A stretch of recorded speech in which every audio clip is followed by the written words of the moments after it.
Produkuje energiu, vytvára realitu, predvída budúcnosť a dokáže sa preprogramovať sám. A väčšina ľudí ani netuší, že túto šialenú mašinu má každý z nás. Predstav si, že vlastníš najkomplexnejšiu vec vo vesmíre a ani o tom nevieš. Nie je to mobil a nie je to ani superpočítač. Je to tvoj vlastný mozog. Mozog je v podstate taký malý 1,5 kg vesmír plný záhad, ktorý riadi úplne všetko. Od vášho dýchania až po riešenie tých najťažších úloh v škole alebo v práci. Je to stredobod nášho bytia, ktorý nikdy nespí a neustále sa prispôsobuje. Dnes sa pozrieme na to, ako tento fascinujúci biopočítač funguje. Prezradím vám aj pár faktov, ktoré ste doposiaľ určite nevedeli, takže sa oplatí pozerať toto video až do konca. Ešte predtým, ako začneme, budem rád, ak podporíte môj nový kanál lajkom alebo odberom. Nech spolu môžeme rásť a objavovať, ako funguje svet. Začneme tým najdôležitejším a to sú neuróny. Predstav si to ako taký počítačový hardware. Mozog nie je len kus hmoty, je to obrovská sieť. Jeho základným stavebným kameňom sú neuróny, špeciálne bunky, ktorých máme v hlave približne 100 miliard, čo je viac ako hviezd v našej galaxii. Predstavte si to ako obrovskú telefónnu sieť, kde si neuróny neustále posielajú správy pomocou elektrických impulzov a chemických signálov. Keď neurón dostane správu, vyšle malý blesk po svojom vlákne, ktorému hovoríme axón, a cez spojenia nazývané synapsie to pošle ďalej. Signál medzi neurónmi môže cestovať rýchlosťou až 400 km za hodinu. Pre porovnanie Formula 1 dosahuje len približne 370 km za hodinu. To znamená, že tvoj mozog dokáže spracovať informácie rýchlejšie, než si stihneš uvedomiť, čo sa deje. Tvoj mozog produkuje až 20 W elektrickej energie, dosť na rozsvietenie malej žiarovky. To je fakt šialené. A pritom je to len vedľajší efekt toho, že neuróny posielajú signály tam a späť. Aby tento drahocenný hardware prežil, je poriadne chránený. Máme lebku, 3 vrstvy ochranných obalov a ešte aj špeciálnu tekutinu, v ktorej náš mozog v podstate pláva, aby sa pri náraze nepoškodil. Ak ťa začína z týchto informácií boleť hlava, neboj sa, nie je to tvoj mozog, ten totižto necíti bolesť. Náš mozog sa delí na dve polovice, hemisféry. Zaujímavé je, že fungujú krížom. Ľavá strana mozgu ovláda pravú stranu tela a naopak. Ľavá strana je ten logik, rieši matiku, písanie a logické myslenie. Pravá strana je zase umelec, má na starosti kreativitu, hudbu a priestorové vnímanie. Povrch mozgu, tá známa pokrčená kôra, vyzerá ako kôra z pomaranča. Tieto záhyby tam nie sú len na okrasu, vďaka nim sa do našej lebky zmestí oveľa viac neurónov. A určite nemôžeme zabudnúť na talamus. Je to ako kuriérska služba, triedi všetky informácie zo zmyslov a posiela ich presne tam, kam treba. Hlboko v mozgu máme tzv. Limbický systém a tu nájdeme amygdálu, ktorá funguje ako strážca emócií. Keď sa niečo zlaknete, amygdála okamžite spustí reakciu, bojuj alebo uteč.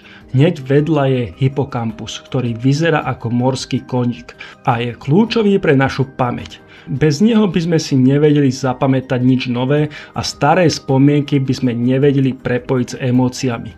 Ale tu je háčik, nie všetko, čo zažiješ, sa uloží. Mozog je ako plastelína, ktorá sa mení za každým, keď sa učíš niečo nové. Každý nový zážitok, každý zvyk, každá skúsenosť fyzicky mení tvoju mozgovú štruktúru. Vedel si, že keď sa naučíš hrať na hudobný nástroj, niektoré časti mozgu sa zväčšia? Alebo že pravidelná meditácia môže doslova zvýšiť hustotu šedej hmoty v oblastiach, ktoré riadia pamäť a emócie? Mozog si vytvára nové synapsie, posilňuje tie existujúce a niektoré nepotrebné spojenia odstráni. To znamená, že môžeš programovať svoje reakcie, návyky a dokonca aj spôsob, ako myslíš. Takže keď chceš prestať prokrastinovať, naučiť sa nový jazyk alebo zmeniť myslenie na pozitívnejšie, nie je to len motivačný slogan, je to biológia. Mozog sa dokáže adaptovať na tvoje ciele, ak mu dáš dostatok času a tréningu. Mozog si taktiež vyberá, čo sa rozhodne zapamätať. Keď cítiš silné emócie, mozog si povie, toto je dôležité. Preto si napríklad pamätáš svoj prvý bosk. Vždy, keď sa učíme niečo nové, ako napríklad hrať na gitaru alebo jazdiť na bicykli, v mozgu sa vytvárajú a posilňujú nové spojenia. Čím viac niečo opakuješ, tým pevnejšie sa to ukladá. A teraz vám poviem niečo, čo vás prekvapí. Každá spomienka sa mení, keď si ju pripomenieš. Keď si spomenieš na udalosť, tvoj mozog ju trochu upraví. Pridá detaily, ktoré mohli byť iné a vymaže niečo, čo považuje za nepodstatné. Vedci odhadujú, že kapacita ľudského mozgu je približne 2,5 petabajtu. A ak sa teraz pýtate, koľko je 1 petabajt, je to presne 1 milión gigabajtov. To je ako mať 3 milióny hodín videí na Netflixe uložené vo svojej hlave. Ale pozor, mozog nefunguje ako pevný disk. Nepamätá si každú sekundu života rovnomerne. Niektoré spomienky miznú, niektoré sa zosilňujú.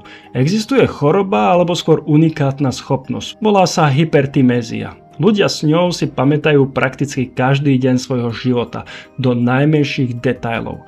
Najznámejšia je Jill Price, žena, ktorá si pamätá takmer každú sekundu svojho života. A ak si teraz myslíš, že ťa mozog už ničím neprekvapí, mýliš sa. Až teraz to začne byť zaujímavé. Mozog dokáže predpovedať budúcnosť. Keď premýšľaš o budúcnosti, mozog simuluje rôzne scenáre, ktorými testuje všetky možné výsledky a pomáha ti pripraviť sa na nepredvídané situácie. Dokážeš tak predvídať rizika a optimalizovať svoje rozhodnutia. Všetko bez toho, aby si to vedome uvedomoval. Mozog dokáže predpovedať výsledok svojich rozhodnutí ešte predtým, než si ich vedome uvedomíš, až o niekoľko sekúnd.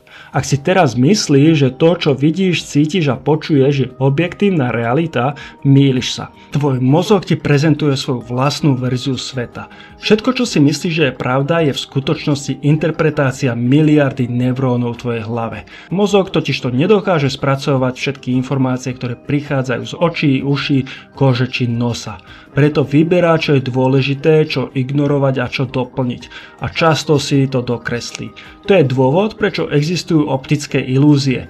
Mozog ti jednoducho ukazuje to, čo si myslí, že má byť. Nie to, čo je naozaj. Mozog je teda vlastne editor reality, dokáže vyvolať falošné spomienky, ktoré vyzerajú úplne reálne. Štúdie ukazujú, že ľudia si dokážu spomenúť na zážitky, ktoré sa nikdy nestali. Ak si teraz z tých všetkých informácií už unavený, neboj sa, mozog vie, kedy má oddychovať. Počas spánku sa spúšťa špeciálny odpadový systém nazývaný glymfatický systém. Funguje ako drsný vysávač. Odstraňuje toxíny a odpadové látky, ktoré sa počas dňa nahromadili. Počas hlbokého spánku sa jeho aktivita spomalí a mozog si reštartuje systém. Ukladajú sa spomienky a upratovanie dosahuje svoj vrchol. A keď sa dostaneš do REM fázy, nastupuje kreatívny režim sny. Mozog sa učí a skúša nové veci, zatiaľ čo ty pokojne ležíš v posteli. Takže aj keď sa ti zdá, že počas spánku nič nerobíš, tvoj mozog je v skutočnosti non-stop v akcii. Maká, čistí, učí sa a pripravuje ťa na nový deň. A to všetko, aby si ráno mohol premýšľať, rozhodovať sa a tvoriť na plné obrátky. Hoci dnes o mozgu vieme veľa, stále nám tu zostáva jedna veľká záhada. Vedomie. Vedci presne nevedia, ako tieto chemické a elektrické procesy vytvárajú to, že si uvedomujeme sami seba, že cítime radosť alebo že premýšľame o zmysle života. Je to výsledok úžasnej spolupráce celého mozgu, ktorý musí pracovať v jednom rytme.